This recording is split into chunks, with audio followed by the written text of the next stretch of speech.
தந்தை மகன் தூய ஆவியாரின் பெயராலே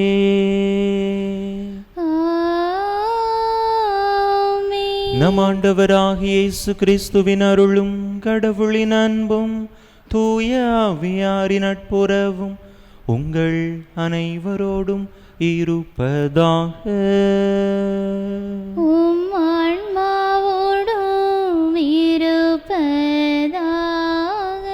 இயேசுவில் அன்பார்ந்த சகோதர சகோதரிகளை, இந்த தெய்வீக திருப்பலியிலே தொடர்ந்து நல்ல ஒரு திருத்தந்தை தேர்ந்தெடுக்கப்பட சிறப்பாக மன்றாடுவோம். நேற்று நடந்த முதல் கட்ட அந்த திருத்தந்தைக்கான தேர்தலிலே எந்த ஒரு முடிவும் எட்டப்படவில்லை. கரும்புகைதான் வெளியாகி இருக்கின்றது. தொடர்ந்து கருதினால்கள் இறைவனுடைய ஆவியானவரால் நிரப்பப்பட அனைவரும் ஒன்றிணைந்து திரு அவைக்கு ஏற்ற நல்ல ஒரு திருத்தந்தையை தேர்ந்தெடுக்கும்படியாக சிறப்பாக இந்த பலியிலே மன்றாடுவோம். அன்பு மக்களே, இன்றைய தினத்திலே 12ஆம் வகுப்பு பொதுத் தேர்வு எழுதியிருக்கக்கூடிய மாணவியர்களுக்கான தேர்வு முடிவுகள் வெளியாகின்றன. நம்முடைய மாணவியர்கள் நல்ல மதிப்பெண்களோடு தேர்ச்சி பெறும்படியாகவும் அவர்களையும் இந்த பலியில் ஒப்பு கொடுத்து மன்றாடுவோம். நம்முடைய நாட்டின் எல்லையில் போர் பதற்றம் மிகுந்து காணப்படக்கூடிய இந்த நேரத்திலே அண்டை நாட்டோடு போர் விரைவாக முடிந்து எந்தவித அசம்பாவிதங்களும் ஏற்படாமல், அப்பாவி மக்கள் பாதிக்கப்படாமல், சமாதானம் 2 நாடுகளுக்கும் இடையில் நிலைநிறுத்தப்பட சிறப்பாக அமைதிக்காகவும் உலக அமைதிக்காகவும் மன்றாடுவோம். தகுதியான விதத்தில் இந்த பலியை ஒப்பு கொடுக்க தடையாக இருக்கக்கூடிய நம்முடைய பாவங்கள், குற்றங்கள், குறைகள், பலவீனங்கள் அனைத்தையும் நினைத்து பார்த்து இறைவனிடத்திலே மன்னிப்பு வேண்டுவோம். எல்லாம் வல்ல இறைவனிடமும் சகோதர சகோதரிகளை உங்களிடமும் நான் பாவி என்பதை ஏற்றுக்கொள்கிறேன். ஏனெனில் என் சிந்தனையாலும் சொல்லாலும் செயலாலும் கடமையில் தவறியதாலும் பாவங்கள் பல செய்தேன். என் பாவமே, என் பாவமே, என் பெரும் பாவமே.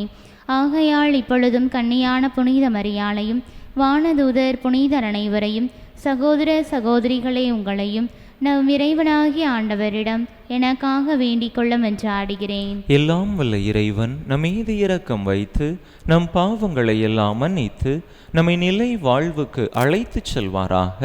ஆமென்.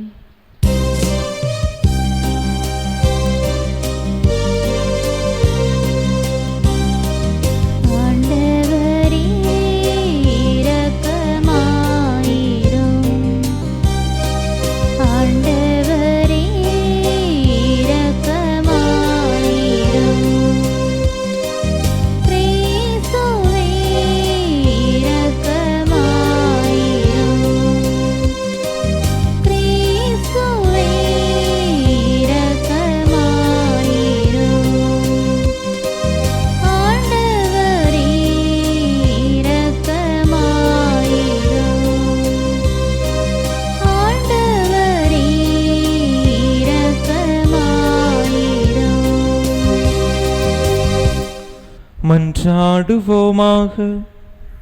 என்றென்றுமுள்ள எல்லாம் வல்ல இறைவா, இந்நாட்களில் உமது பரிவிரக்கத்தை நாங்கள் விரைவாக பெற்று அதை முழுமையாய் உணர்ந்து கொள்வோமாக. அதனால் பொய்மையின் இருளிலிருந்து நீர் எங்களை விடுவித்து உமது உண்மையின் படிப்பினைகளை நாங்கள் உறுதியாய் பற்றி கொள்ள செய்வீராக. உம்மோடு தூய ஆவியாரின் ஒன்றிப்பில் ஒரே இறைவனாய் என்றென்றும் வாழ்ந்து ஆட்சி செய்கின்ற எங்கள் ஆண்டவரும் உம் திருமகனுமாகிய இயேசு கிறிஸ்து வழியாக உம்மை மன்றாடுகின்றோம்.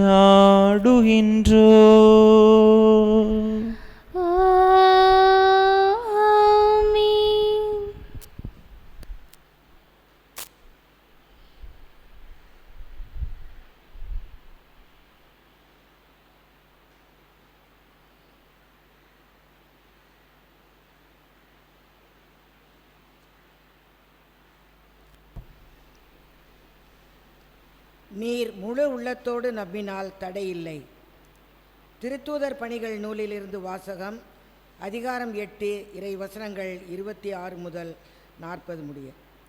அந்நாட்களில் ஆண்டவரின் தூதர் பிலிப்பிடம், நீ எழுந்து எருசலேமிலிருந்து காசாவுக்கு செல்லும் வழியாக தெற்கு நோக்கி போ என்றார். அது ஒரு பாலை நிலப்பாதை. பிலிப்பு அவ்வாறே புறப்பட்டு போனார். அப்போது எத்தியோப்பிய அரசு அலுவலர் ஒருவர் எருசலேம் சென்று கடவுளை வணங்கிவிட்டு திரும்பி சென்று கொண்டிருந்தார்.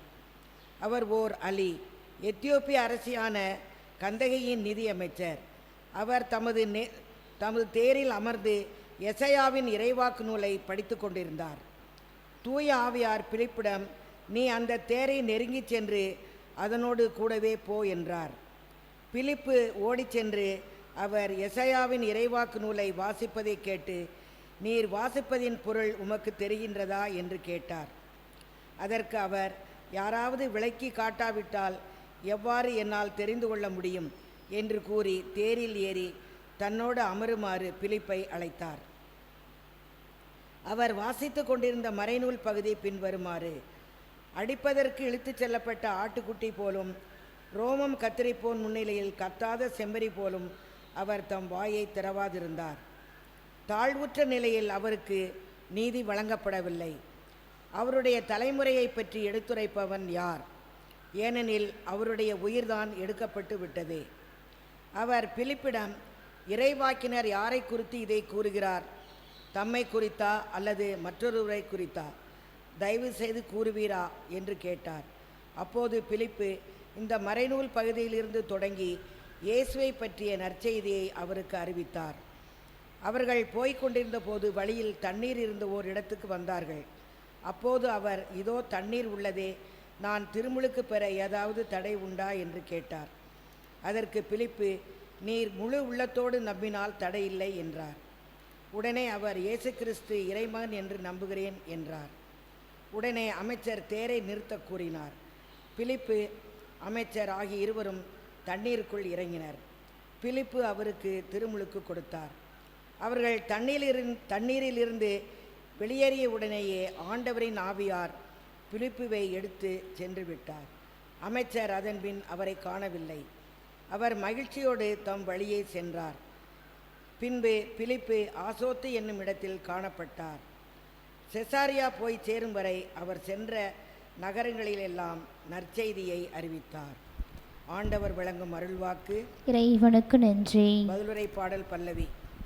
அனைத்துலகோரை கடவுளை போற்றி ஆர்ப்பரியுங்கள். அனைத்துலகோரை கடவுளை போற்றி ஆர்ப்பரியுங்கள். மக்களினங்களே, நம் கடவுளை போற்றுங்கள். அவரை புகழ்ந்து பாடும் ஒலி கேட்கச் செய்யுங்கள். நம்மை உயிர் வாழச் செய்தவர் அவரே. அவர் நம் கால்களை இடற விடவில்லை. பல்லவி. அனைத்துலகோரை கடவுளை போற்றி ஆர்ப்பரியுங்கள். கடவுளுக்கு அஞ்சி நடப்போரே, அனைவரும் வாரீர், கேளீர்.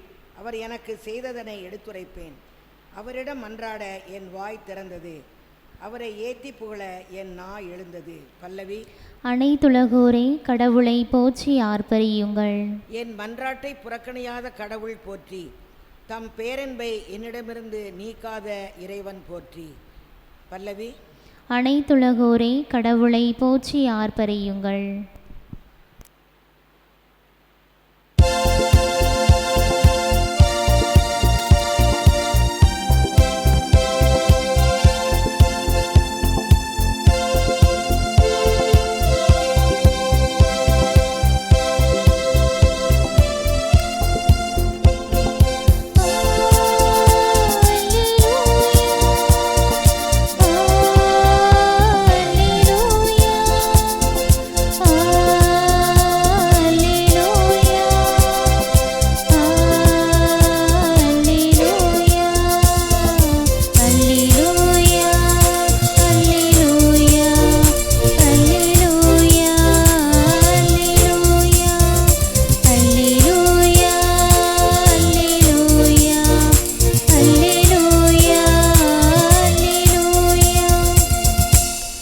விண்ணகத்திலிருந்து இறங்கி வந்த வாழ்வு தரும் உணவு நானே. இந்த உணவை எவராவது உண்டால் அவர் இன்றுமே வாழ்வார் என்கிறார் ஆண்டவர். அல்லேலூயா.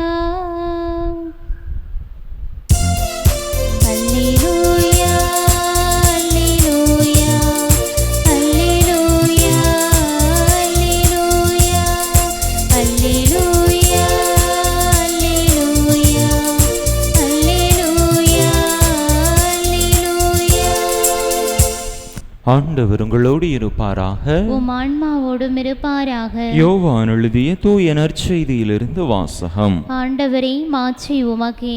அதிகாரம் 6 இறை வசனங்கள் 44 முதல் 51 முடிய.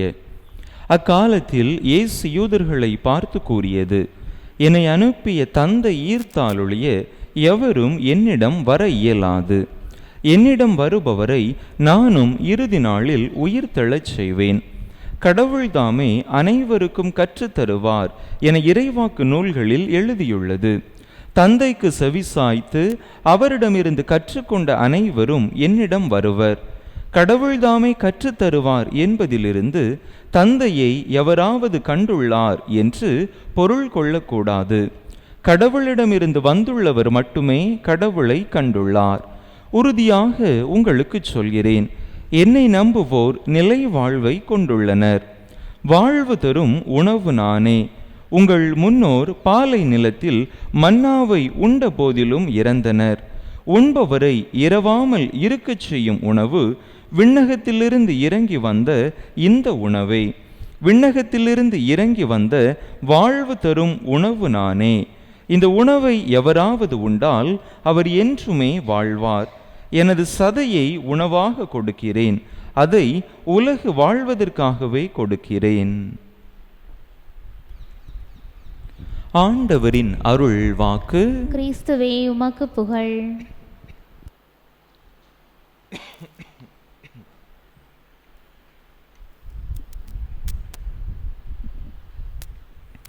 இயேசுவில் அன்பார்ந்த சகோதர சகோதரிகளே, புனித அகுஸ்தினார் அருமையாக சொல்லுவார், புதிய ஏற்பாடு பழைய ஏற்பாட்டில் மறைந்திருக்கிறது, பழைய ஏற்பாடு புதிய ஏற்பாட்டில் வெளிப்படுகிறது என்று சொல்லுவார்.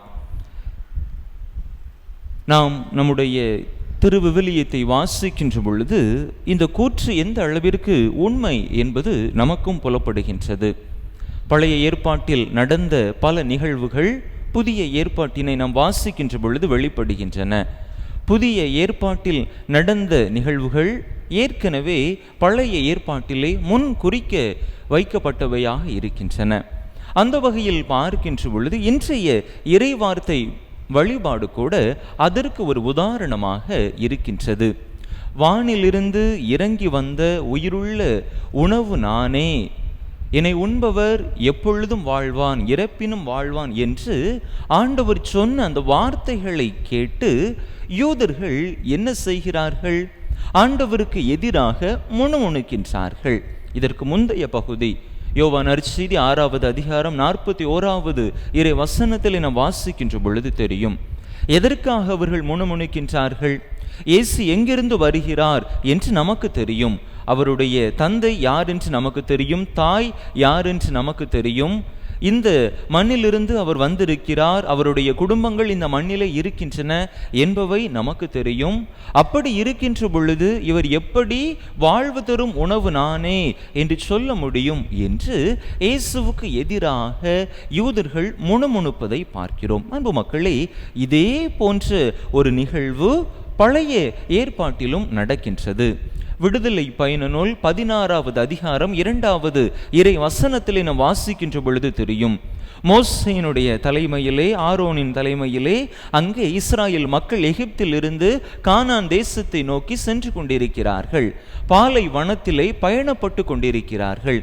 அப்படி பாலை வனத்தில் பயணம் செய்து கொண்டிருந்த பொழுது இந்த இஸ்ராயேல் மக்கள் மோசேக்கு எதிராக, ஆரோனுக்கு எதிராக முணுமுணுக்கின்றார்கள். எதற்காக முணுமுணுக்கின்றார்கள்? எகிப்திலே இறைச்சி பாத்திரத்திற்கு அருகிலே அமர்ந்து அப்பம் உண்டு நிறைவடைந்து ஆண்டவருடைய கையால் அங்கே நாங்கள் செத்திருப்போமே, இப்படி இந்த பாலை நிலத்திலே எங்களை வாட்டி வதைப்பதேன் என்று அவர்கள் மோசேக்கு எதிராக, ஆரோனுக்கு எதிராக முணுமுணுக்க ஆரம்பித்தார்கள் என்று பார்க்கிறோம். அன்பு மக்களே, இவ்வாறு அந்த மக்கள் முணுமுணுத்ததன் காரணமாக அங்கே மோசே என்ன செய்கின்றார்? ஆண்டவர் அங்கே மோசே வழியாக அந்த மக்களுக்கு காடை இறைச்சியை வழங்குகின்றார். அதே போல மன்னாவை வழங்குகின்றார். இன்றைய நற்செய்தியில் நாம் பார்க்கிற பொழுது யூதர்கள் ஆண்டவருக்கு எதிராக முணுமுணுக்கின்ற பொழுது ஆண்டவர் என்ன செய்கின்றார்? பழைய ஏற்பாட்டில் வழங்கப்பட்டது போல காடையோ மன்னாவோ வழங்கப்படவில்லை. மாறாக அவர் தன்னையே உணவாக கொடுக்கின்றார். நானே வாழ்வு தரும் உணவு என்று சொல்லி ஆண்டவர் தன்னையே உணவாக கொடுப்பதை பார்க்கின்றோம். அன்பு மக்களே, இந்த ஒரு செயலுக்கு அந்த ஒரு செயல் ஒரு சிறந்த முன் அடையாளமாக இருப்பதை நம்மால் பார்க்க முடிகின்றது. அந்த காடையை உண்டவர்கள், மன்னாவை உண்டவர்கள் அழிந்து போனார்கள். ஆனால் ஆண்டவரை உண்பவர்கள், உயிருள்ள உணவாகிய இறைவனை உட்கொள்பவர்கள் ஒரு நாளும் சாக மாட்டார்கள் என்று ஆண்டவர் அருமையான ஒரு செய்தியை நமக்கு கொடுக்கின்றார். யோவான் நற்செய்தி 6வது அதிகாரம் முழுவதுமே ஆண்டவர் நற்கருணையை குறித்து ஆற்றுகின்ற ஒரு பேருரையாக இருக்கின்றது. நற்கருணையின் மட்டில் நம்முடைய நம்பிக்கை எந்த அளவிற்கு இருக்கின்றது, எந்த அளவிற்கு நற்கருணையில் உரைகின்ற ஆண்டவருடைய உயிருள்ள பிரசன்னத்தை நாம் ஏற்றுக்கொள்கின்றோம். உண்மையிலேயே ஆண்டவருடைய அருள் பிரசன்னம், ஆண்டவர் உயிரோடு நற்கருணையிலே எழுந்தருளியிருக்கிறார் என்பதை நாம் உணர்கின்றோமா? அதனை நம்பி விசுவசிக்கின்றோமா? அல்லது இந்த யூதர்களைப் போல ஆண்டவரை நம்ப மறுத்து முணுமுணுக்கின்றோமா என்று சிந்தித்து பார்ப்போம். எப்பொழுது நாம் ஆண்டவரை முழுமையாக நம்புகின்றோமோ, நற்கருணைக்கு நம்முடைய வாழ்க்கையிலே முதன்மையான இடம் கொடுக்க ஆரம்பிக்கின்றோமோ, அப்பொழுதே இறைவனுடைய வல்லமையை நம்முடைய வாழ்க்கையிலே அனுபவிக்க முடியும். எனவே அன்பார்ந்த சகோதர சகோதரிகளை, நம்முடைய வாழ்க்கையை சற்று சிந்தித்து பார்ப்போம். யூதர்களைப் போல, இஸ்ராயேல் மக்களைப் போல நாம் ஆண்டவர் மட்டில் நம்முடைய முணுமுணுப்பை காட்டுகின்றோமா? அல்லது ஆண்டவரை முழுமையாக நம்பி விசுவசித்து ஆண்டவர் கற்றுக் கொடுத்த வாழ்வியல் விழுமியங்களை நம்முடைய வாழ்வாக்க விரும்புகின்றோமா என்று சிந்தித்து பார்த்து இறைவனை, நற்கருணை ஆண்டவரை நம்முடைய வாழ்வில் மையப்படுத்தி வாழ வரம் கேட்டு தொடர்ந்து இந்த திருப்பலியிலே இணைந்து மன்றாடுவோம். ஆமென்.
சகோதர சகோதரிகளே, என்னுடையதும் உங்களுடையதுமான இப்பலி எல்லாம் வல்ல தந்தையாக இறைவனுக்கு ஏற்றதாகும்படி மன்றாடுங்கள். ஆண்டவர் தம் திருப்பெயரின் புகழ்ச்சிக்காகவும் ஆட்சிக்காகவும் நமது நன்மைக்காகவும் புனித திரு அவையின் அனைத்து நலன்களுக்காகவும் உமது கையிலிருந்து இப்பலியை ஏற்றுக்கொள்வாராக.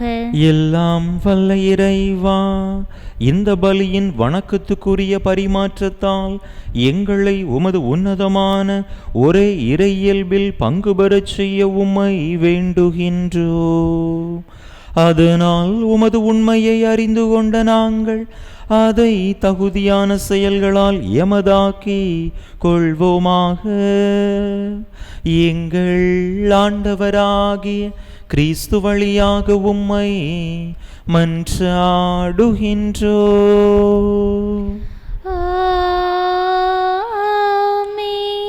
ஆண்டவர் உங்களோடு இருப்பாராக, உம் ஆன்மாவோடும் இருப்பாராக.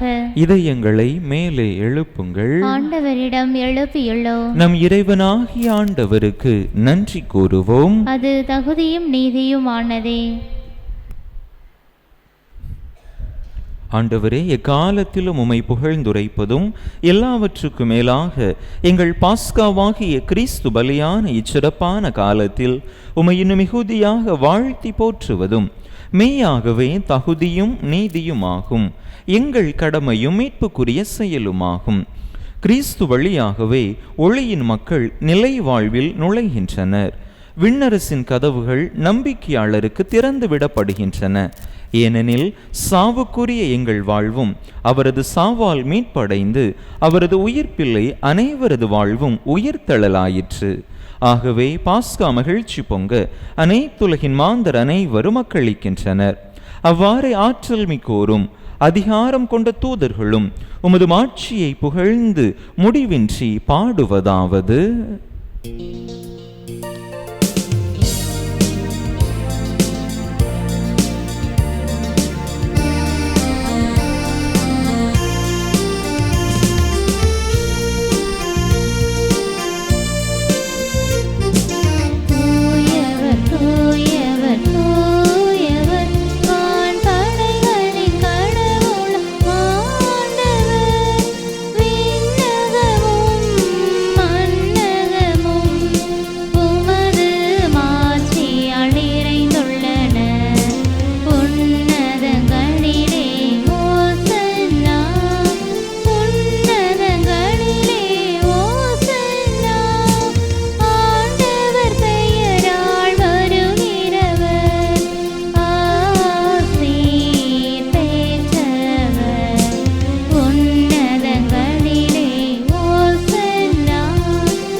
ஆண்டவரே, நீர்மையாகவே தூயவர், தூய்மை அனைத்துக்கும் ஊற்று. ஆகவே உம்முடைய ஆவியை பொழிந்து இக்காணிக்கைகளை தூய்மைப்படுத்த உம்மை வேண்டுகின்றோம். இவ்வாறு எங்கள் ஆண்டவர் இயேசு கிறிஸ்துவின் உடலும் இரத்தமுமாக எங்களுக்கு இவை மாறுவனவாக. அவர் பாடுபட உளம் கனிந்து தம்மை கையளித்த போது அப்பத்தை எடுத்து நன்றி செலுத்தி அதை பிட்டு தம் சீடர்களுக்கு அளித்து அவர் கூறியதாவது: அனைவரும் இதிலிருந்து பெற்று உண்ணுங்கள், ஏனெனில் இது உங்களுக்காக கையளிக்கப்படும் என் உடல்.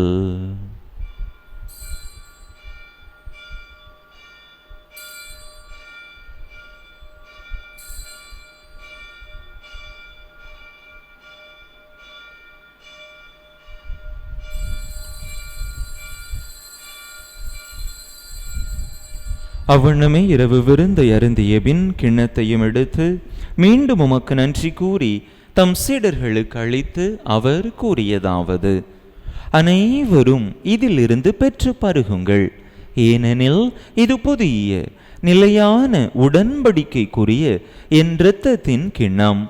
இது பாவ மன்னிப்புக்கென்று உங்களுக்காகவும் பலருக்காகவும் சிந்தப்படும். இதை என் நினைவாக செய்யுங்கள்.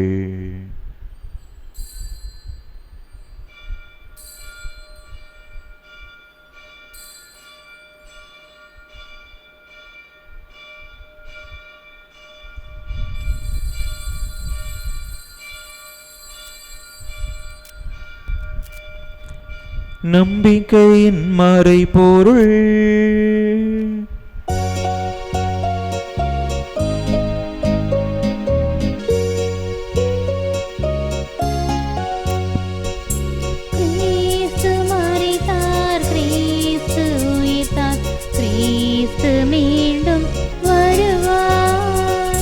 கிறிஸ்து மரித்தார், கிறிஸ்து உயிர்த்தார்,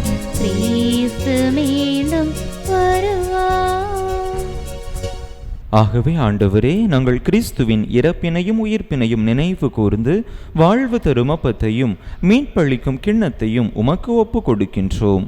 உம் திருமுன்னின்று உமக்கு ஊழியம் புரிய தகுந்தவர்கள் என எங்களை ஏற்றுக்கொண்டீர். எனவே உமக்கு நன்றி செலுத்துகின்றோம்.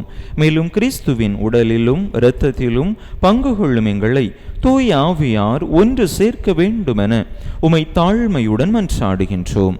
ஆண்டவரே, உலகெங்கும் பரவியிருக்கும் உமது திரு அவையை நினைவு கூர்ந்தருளும். எங்கள் ஆயர் ஸ்டீஃபன், எல்லா திருநிலையினர் ஆகிய அனைவரோடும் உமது திரு அவை அன்பில் நிறைவு பெறச் செய்தருளும். மேலும் உயிர்த்தெழும் எதிர்நோக்குடன் துயில் கொள்ளும் எங்கள் சகோதர சகோதரிகளையும் இறந்தோர் அனைவரையும் இரக்கத்துடன் நினைவு கூர்ந்து உமது திருமுக ஒளியினுள் ஏற்றருளும். எங்கள் அனைவர் மீதும் இரக்கமாயிரும். கடவுளின் கன்னித்தாயும் எங்கள் பாதுகாவலியுமான புனித ஜெபமாலை அன்னை, அவருடைய கணவரான புனித யோசேப்பு, புனித திருத்தூதர்கள், இவ்வுலகில் உமக்கு உகந்தவராயிருந்தோர் ஆகிய புனிதர் அனைவருடனும் நாங்கள் நிலை வாழ்வில் பங்கு கொள்ளும் தகுதி பெற்று உம் திருமகன் இயேசு கிறிஸ்து வழியாக உமை புகழ்ந்தேத்தும் வரமருள உமை மன்றாடுகின்றோம்.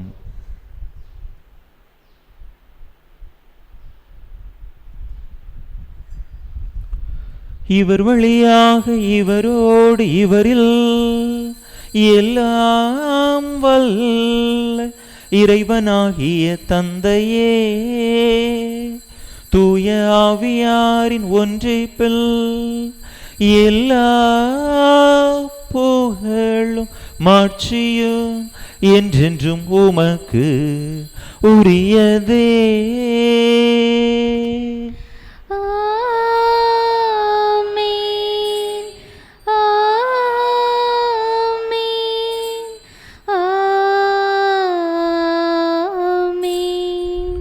மீட்பரின் கட்டளையால் கற்பிக்கப்பட்டு இறை படிப்பினையால் பயிற்சி பெற்ற நாம் துணிந்து சொல்லுவோம். விண்ணுலகில் இருக்கின்ற எங்கள் தந்தையே, உமது பெயர் தூயது என போற்ற பெறுக. உமது ஆட்சி வருக. உமது திருவுளம் விண்ணுலகில் நிறைவேறுவது போல மண்ணுலகிலும் நிறைவேறுக.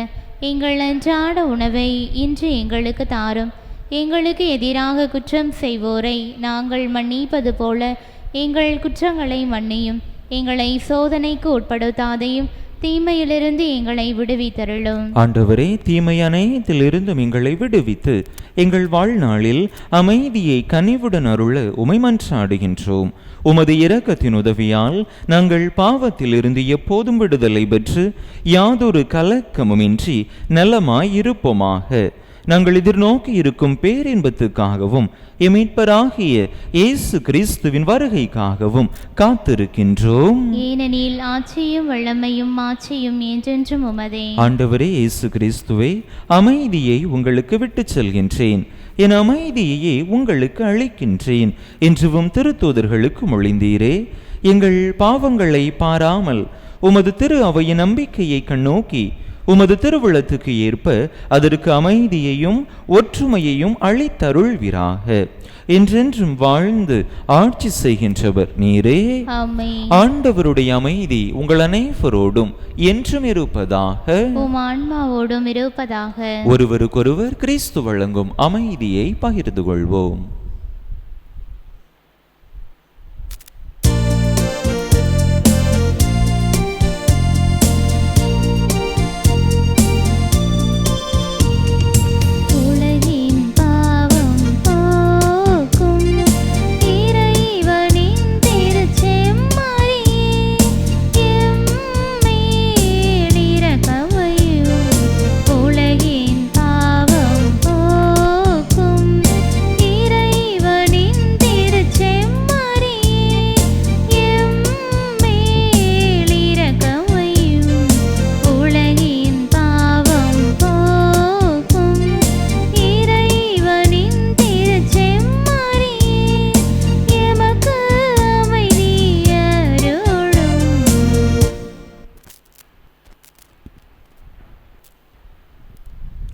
இதோ இறைவனின் செம்மறி, இதோ உலகின் பாவங்களை போக்குகின்றவர்.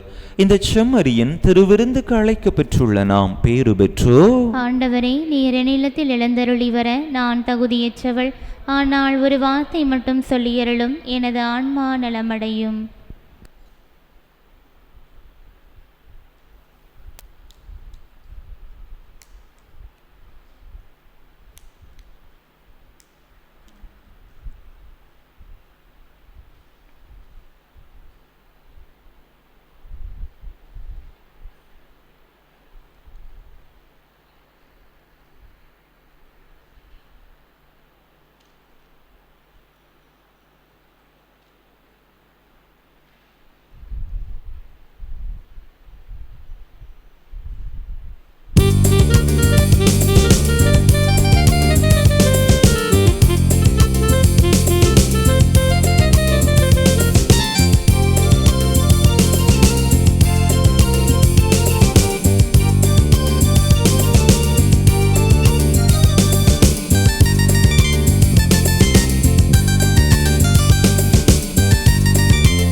கிறிஸ்து பிறப்பின் யூபிலி ஆண்டு இறைவேண்டல். விண்ணக தந்தையே, உம் திருமகன் இயேசு கிறிஸ்துவில் நீர் எங்களுக்கு வழங்கிய நம்பிக்கைக்காக உமக்கு நன்றி. தூய ஆவியார் வழியாக தந்த பிறரன்பு என்னும் கொடைக்காக நன்றி. இந்த நம்பிக்கையாலும் அன்பாலும் உமது அரசின் வருகையை எதிர்நோக்கும் அருளை எங்களுக்கு தாரும். உமது நற்செய்தியின் சான்றுகளாக எங்களை மாற்றும். தீமையின் ஆற்றல்களை எங்களிடமிருந்து அகற்றும். நாங்களும் இவ்வுலகும் புதிய விண்ணகம் புதிய மண்ணகம் நோக்கிய பயணத்தில் இறை வார்த்தையால் மாற்றம் பெறுவோமாக. இந்த யூபிலி கொண்டாட்டத்தின் அருள் எதிர்நோக்கின் திரு பயணிகளாகிய எங்களை வழி நடத்தட்டும். விண்ணக செல்வங்களுக்கான ஆர்வத்தை எம்மில் தூண்டி எழுப்பட்டும். எம் மீட்பர் இயேசுவின் மகிழ்ச்சியும் அமைதியும் உலகை நிரப்புவதாக. மூவொரு கடவுளே, உமக்கே மாட்சி, உமக்கே புகழ், உமக்கே நன்றி. ஆமென்.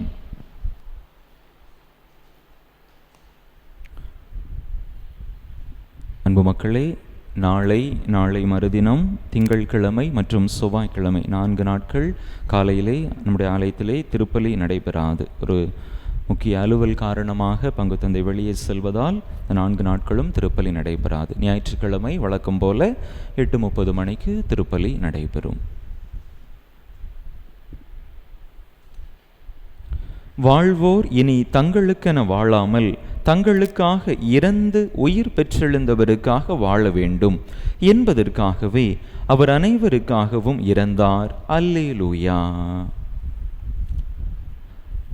மன்றாடுவோமாக. ஆண்டவரே, விண்ணகமறை நிகழ்வுகளால் நீர் நிறைவு செய்த உமக்களுடன் கனிவாய் தங்கியிருக்க உம்மை வேண்டுகின்றோ. பழைய நிலையிலிருந்து வாழ்வின் புதிய நிலைக்கு நாங்கள் கடந்து செல்ல செய்வீராக. எங்கள் ஆண்டவராகிய கிறிஸ்து வழியாக உம்மை மன்றாடுகின்றோ.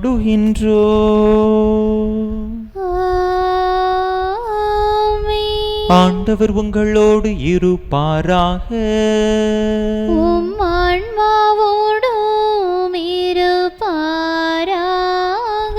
எல்லாம் வல்ல இறைவன் தந்தை மகன் தூயாவியா உங்களுக்கு ஆசி வழங்குவாராக.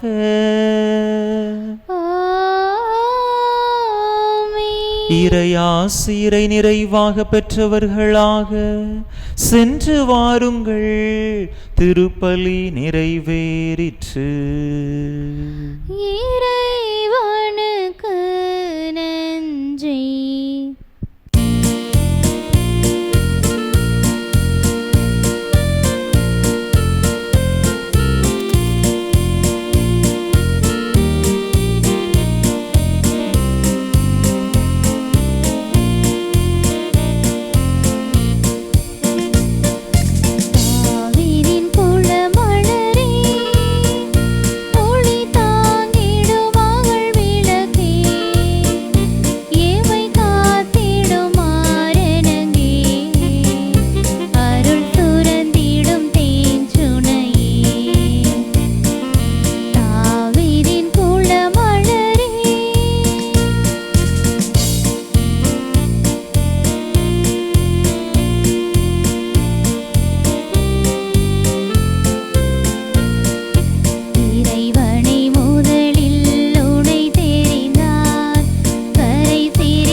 திருப்பலி நிறைவேற்றிய நம் பங்கு தந்தையின் உடல் சுகத்திற்காகவும் திருப்பலியில் பங்கேற்ற ஒவ்வொருவரின் குடும்ப நலனுக்காகவும் 12ஆம் வகுப்பு தேர்வினை எழுதி முடிவினை எதிர்பார்த்திருக்கும் பிள்ளைகளுக்காகவும் வேண்டிக் கொள்வோம்.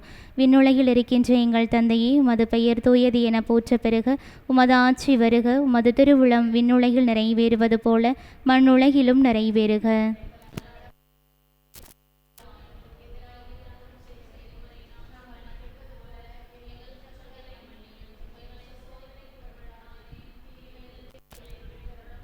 அருள் நிறைந்த மரியே வாழ்க, ஆண்டவர் உம்முடனே, பெண்களுள் ஆசி பெற்றவள் நீரே. உம்முடைய திருவயிற்றின் கனியாகிய இயேசுவும் ஆசீர் பெற்றவரே.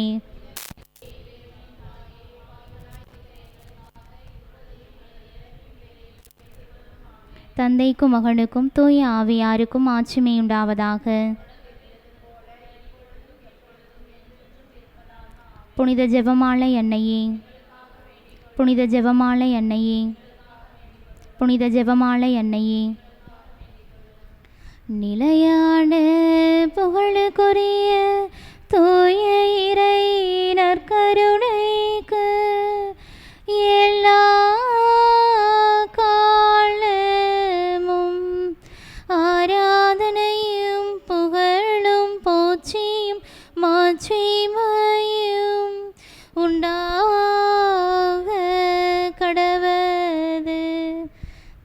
மகன் தூய ஆவியின் பெயராலே ஆமென்.